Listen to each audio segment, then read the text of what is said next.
Okay, hello everyone. Hello coffee fans. Hello coffee. Welcome back to Coffee Collaboration with me, your host Clementine from Seattle Coffee Gear.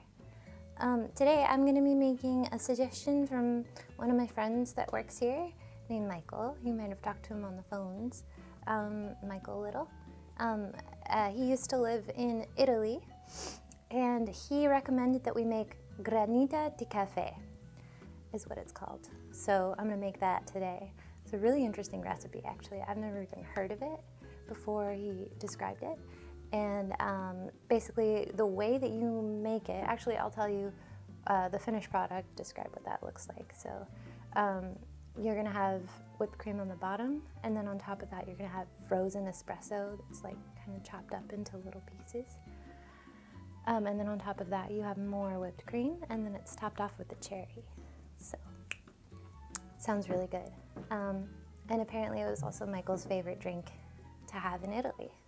So we're gonna recreate that today, or we're gonna do our best, and I'm gonna walk you through how to make it in case you wanna make one at home.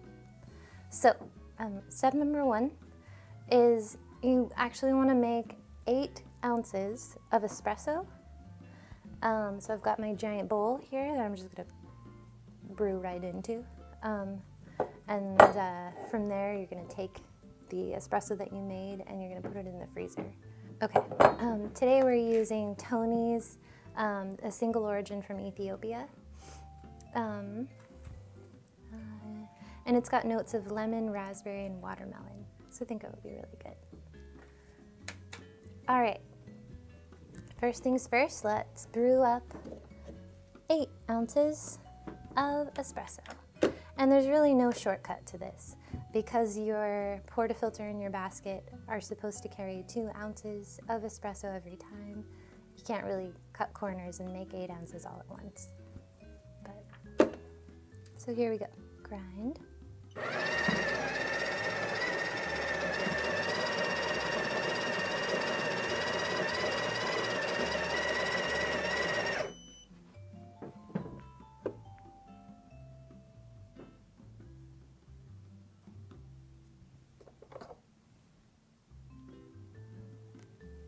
Tamp, smash.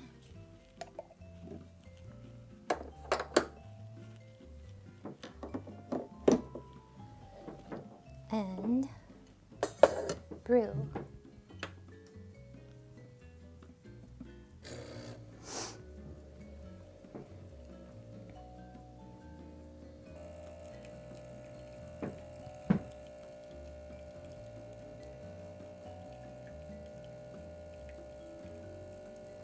If you are going to do it this way, where you brew straight into the container that you're going to use, you want to make sure that you can kind of, you know what you're looking at so that you know that you're pulling a good shot without having a shot glass to pull into. Shot glasses are nice because they measure out. You can see how much is in the shot glass. It's supposed to be 2 ounces or 1 ounce depending on the size of the shot glass. So maybe just make sure and test it beforehand. Okay, so it's basically just going to be this 4 times. So that's number 1. We'll be right back. I'm going to do this 3 more times. All right, so now we've got 8 ounces of espresso. The next thing you want to do, I looked up some recipes online, and they said that you want to put your sugar in the whipped cream, which is like the way a lot of people make whipped cream. So, but because this isn't a recipe from the United States, and because it's also from Michael, we're going to put the sugar in the espresso to taste, and we're not going to add sugar to the whipped cream when we make it. So to my taste, I'm going to add ½ an ounce of sugar. It's going to be really good to me. Okay. So, so the difference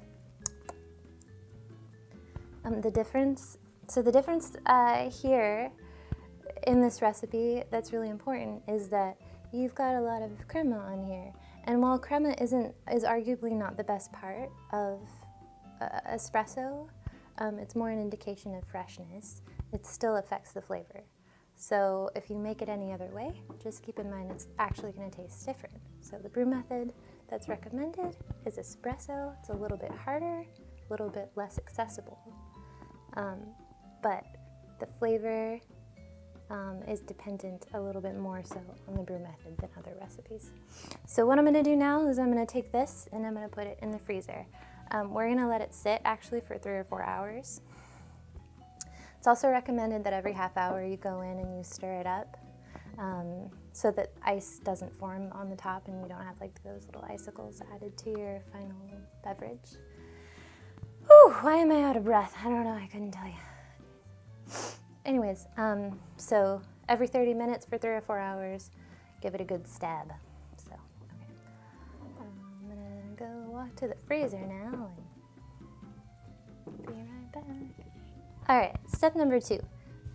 This is like the most simple whipped cream recipe you will probably ever see because literally the only thing we're really gonna put in it is heavy whipping cream. I've read that when you're choosing the heavy whipping cream, and you're choosing the one that you're going to use, it's a good idea to have 30% fat content because it will whip better. So I'm going to put in about 200 milliliters and I'm going to whip that up.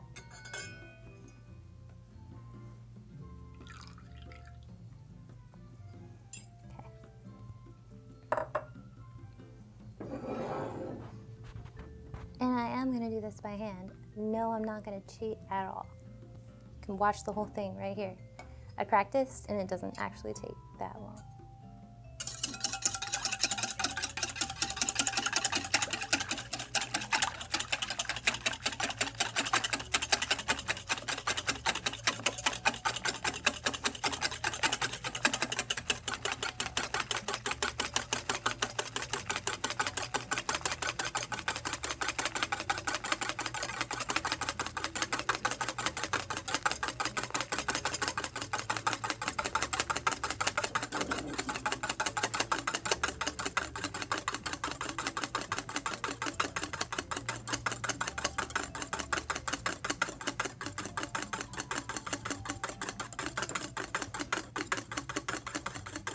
Cool.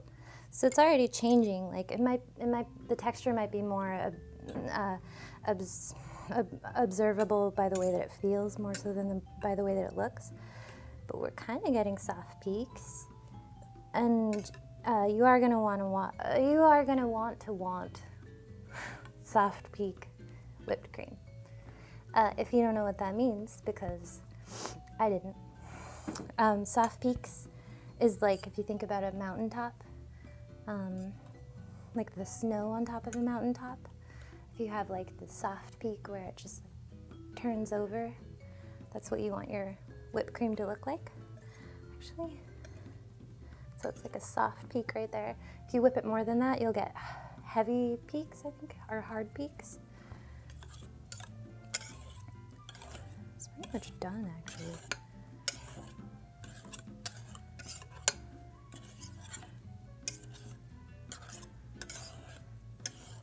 I'd say the hard part about making whipped cream is keeping every part of it consistent to the texture that you want it to be. Because right now, some of it's more hard peak. But yeah, that was actually really fast. So, it's ready.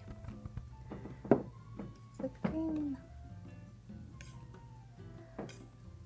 Okay. All right, so I'm gonna go check up on my frozen espresso and I'll be right back.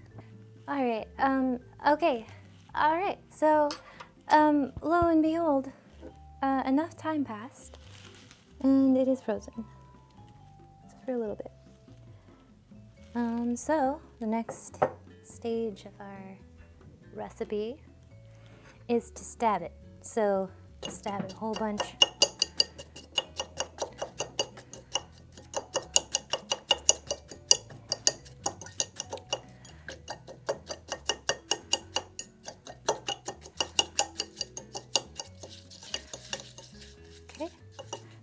little bit looser than I'd like it to be.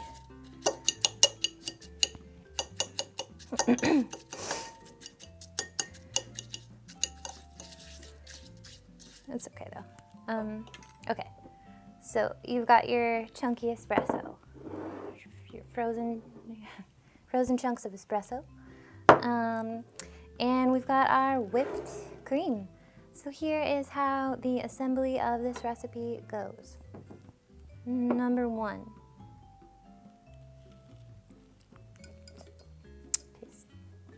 tastes like milk.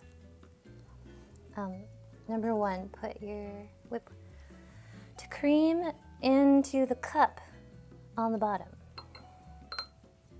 That's actually super good. I'm not sharing with anyone, so I can lick whatever I want. Okay, and then put your chunky bits of espresso over the top of your whipped cream.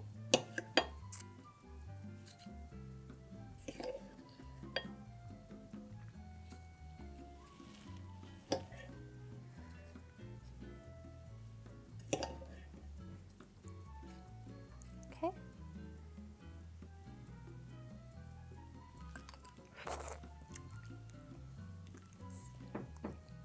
And then you cover the top of that with even more whipped cream.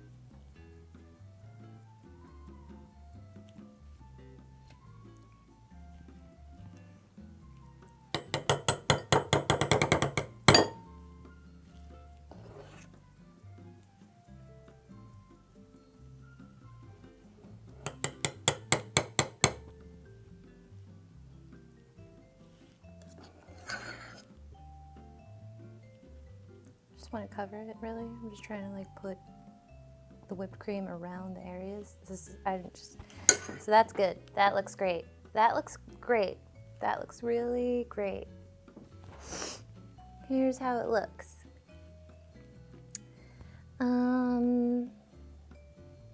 Cool. And it's all basically homemade. Last but not least, ideally we would have a maraschino cherry. Maraschino cherries are the cherry of choice according to Michael. So maybe somebody can like Photoshop one on around here. Maybe not, I don't know how it works. But so the way you're supposed to eat it, there's even instructions for that. You want to get all the way down to the bottom to the whipped cream that's sort of been infused with espresso the most. And then scoop. So.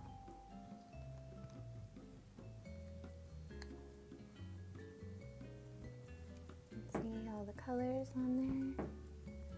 3 phases.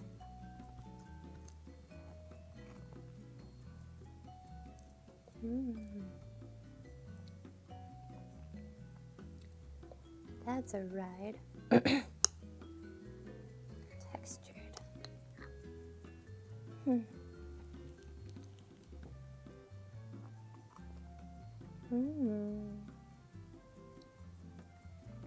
That's really good.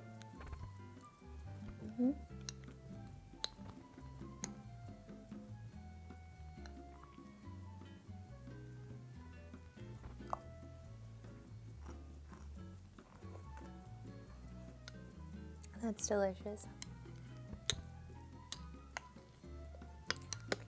Yep. So maybe not one you've heard of before, or maybe it's your favorite, but I definitely think this is one that's delicious. So if you like espresso and you like whipped cream, take the plunge. My mouth is like coated in deliciousness right now. Really good experience. You've got like the textures of just the frozen